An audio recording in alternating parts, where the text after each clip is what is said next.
Kumusta na pakiramdam mo? Medyo okay naman na po. May kunting katanungan lang ako sa'yo ha. Sige po, Dok. Umiinom ka ba? Hindi po. Sigurado. Minsan lang po. Pag may birthday, kasal, piestahan, pagkatapos ng trabaho, o kaya pag mag-isa lang ako sa bahay tuwing gabi. Ano iniinom mo? Isang shot lang po ng beer sa hapon. Wow Okay, naman! maganda yan. Kasi kunti lang naman eh. Makakatulong yan sa pag-circulate ng dugo. Tapos isang bote ng San Midlight. Tapos isang bote uli. Tapos isa pang banlaw. Tapos makakatulog na ako.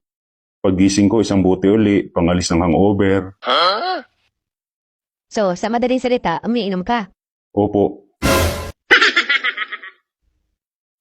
Naninigarilyo ka ba? hindi po.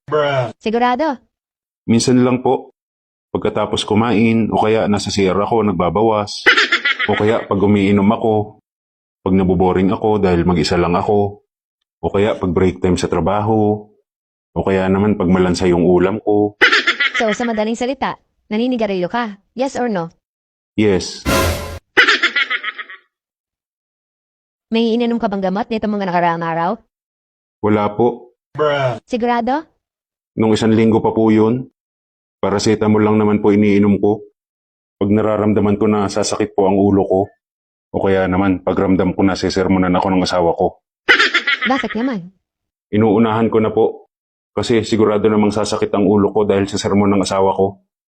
Tuwing kailan ka ba sinisermon ng asawa mo? Araw-araw po. Bakit? Kasi araw-araw daw po akong lasing eh. Sa madaling salita, meron kang mainom na gamot nitong mga nakaraang araw. Meron po.